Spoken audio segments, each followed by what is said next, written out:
This is my first time posting here. This encounter has happened for some time now, and I am really confused as to what I should do next, or what I might be experiencing. For context, my sister, 30, has been staying in my house for a while now, ever since she had her first baby.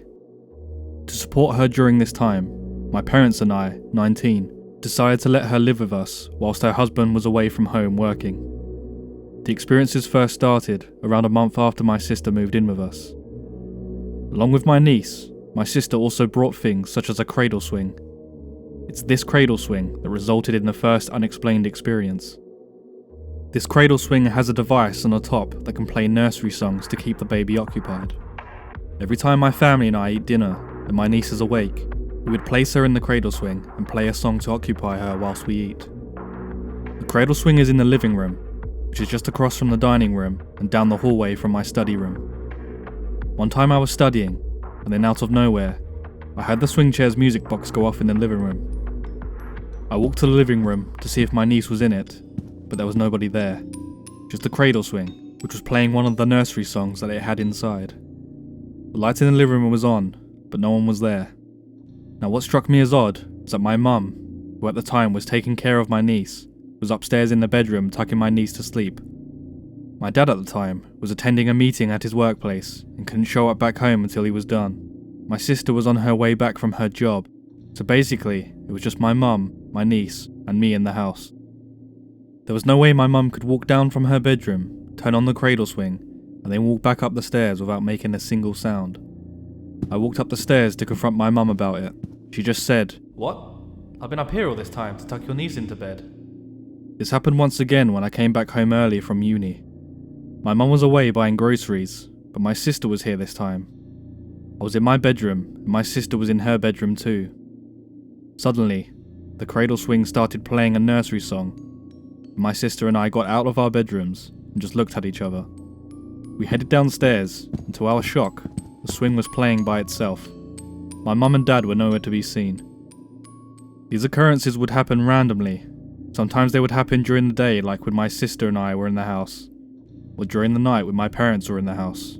However, these happenings didn't stop with the cradle swing, because after it started playing by itself, another occurrence happened, which shocked me to my core. One night after dinner, my parents had to go pick up my sister from her work, and left my niece at home with me to take care of, and eventually tuck into bed, so it was just me and my niece at home. After swaddling my niece and tucking her into her small cradle in the guest bedroom that my sister was staying in, I went downstairs into my study room to study for an exam that I had later in the week. After maybe an hour or so of studying, I heard something in the living room that just did not make sense at all. I heard my mum humming, and it sounded like it was coming from the living room.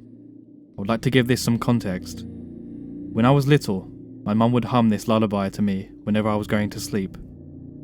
Nowadays with my niece, whenever it was close to her bedtime, my mum would hum that lullaby to her and tuck her into bed.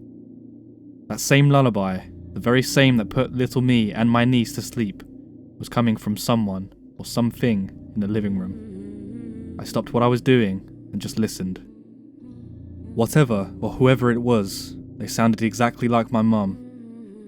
I listened for a while, and whatever was in the living room didn't stop singing until I shouted from my room, "Hello? Who's there?" I got no answer. I listened again. Nothing. The only things I could hear were the pounding of my heart and my breaths. I eventually gathered up enough courage to grab my phone's flashlight and dash into the living room and confront whatever was mimicking my mum. I ran down the hallway and flicked on every switch that lit up the living room and hallway. But when I got to the living room, there was nobody there. Nothing was out of place or disturbed. This was odd, since whoever was singing that lullaby shouldn't be able to leave the living room without making any noise walking away. I stood still and listened to any faint creaking sounds. Nothing. There was nobody in my house other than me and my niece. For the rest of the night, I couldn't study properly.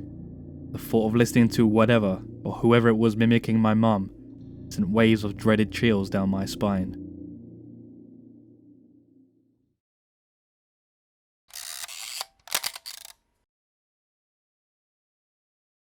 I've had a handful of paranormal experiences, but only this one sticks out as truly chilling, and I still have no explanation for it, other than my belief that it was something demonic or an evil spirit at the very least.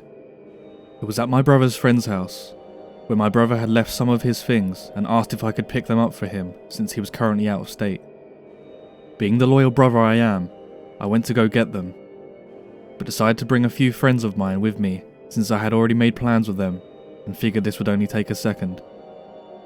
Whilst we were there, Roy, my brother's friend, kept telling us that there were demons in his house, which cracked me up as I thought he was just acting a little nuts and trying to scare us.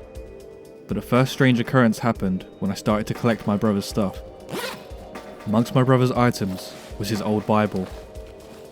Curious as to what notes he may have written in it, I opened it up, but quickly discovered that every other page in the 1,000-page Bible was stuck together with what looked like pieces of double-sided tape.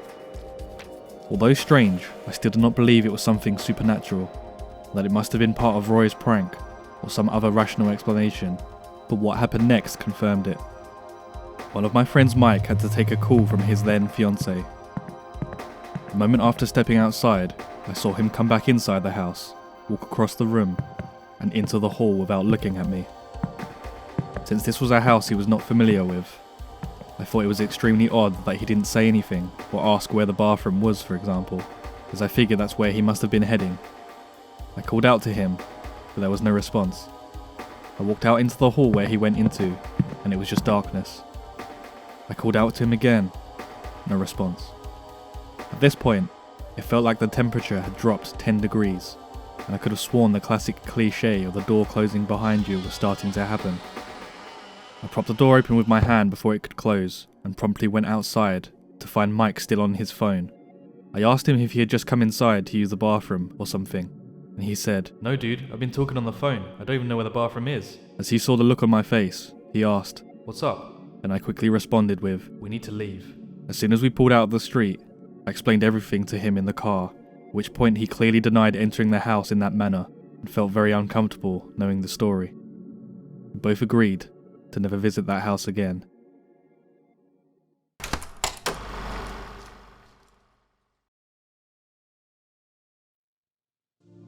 I started my new job at Will Rogers Airport.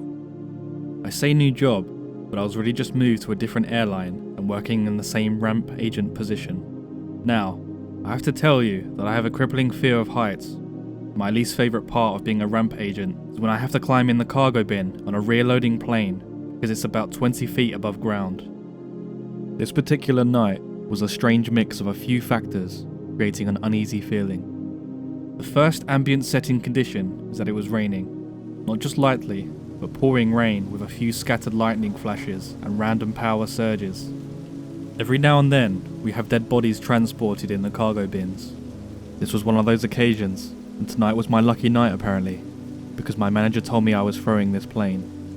Throwing, meaning I was pulling the cargo out of the bin. It was the last plane for the night, and there wasn't very much cargo beside the body. My co-worker John pulled the ramp loader to the plane and raised it up so I could walk up the conveyor belt to enter the bin. About 4 other co-workers came over with a baggage tug for the cargo. I say to everyone in a louder than normal tone because the rain was loudly smacking the metal shell of the aeroplane, "I hope you all are ready, I'm not trying to be in there all night."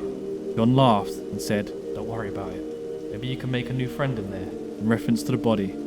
Didn't think it was funny, but I chuckled and told him to shut up and let's get going. Climbed into the small and cramped space and sat in the bin as far from this human-sized white cardboard box as I could, and pulled my phone out of my pocket to select a playlist to listen to while I threw the bin. I find a good one and I start working.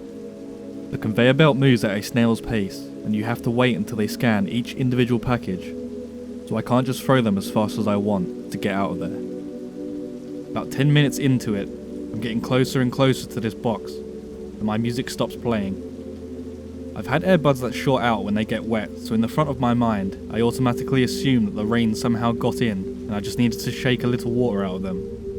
But they were bone dry. I checked Spotify to see if it was a glitch or problem with the app, and I see I have an unread text. Did I get a notification and forget in the midst of my rap-fueled baggage handling? The way my phone is set up, when I get a message, it will tell you who it was from, but it won't display the message. You have to access them to read it. The message was from an unknown number, which was odd, because very few people have my number to begin with. I clicked the notification to read the message, and all it said was, "Hi." I sent a text back saying, hey, who is this? My phone displayed that whoever sent the message saw mine immediately after it was sent. I waited, and no response. I started my playlist back up, and got back to my job. Shortly after, a crash of thunder that was so loud the plane shook made me jump first, but I quickly rationalized it and returned to work. I noticed the conveyor belt was no longer moving. I yelled to John, "What the hell is going on out there? Why did it stop?" John replied, "Damn thing ran out of gas. We're going to take this load of cargo to drop off while we get another load over here. Sit tight." Think to myself, where else am I going to go? About a minute later, it got cold, like I could see my breath cold. I wrote it off as just the temperature dropping from the bad weather and reached over for some stranger's luggage to lean on while I was waiting. As I look over for a bag to grab, lightning went across the sky and I saw a quick flash of a little boy, 11, maybe 12 years old, sitting on the white box, staring at me with this eerily happy smile and his head turned slightly to the side. My heart sunk and I froze, never taking my eyes off that box for what felt like hours. I was startled by the replacement conveyor belt starting up right next to the plane. I darted to the moving conveyor belt, crawling as fast as I could, trying to keep my balance and panic at the same time. I hit the ground and looked at John and said, "Nope, I'm done. You're going to have to go in there." Didn't want to explain exactly what I saw, but John knew something scared me shitless. He asked me, "What's wrong? What was it?" I stuttered and walked away before I could say anything. Then I got a text message notification that I heard loud and clear this time, a response from the unknown sender, saying, "It's your new friend."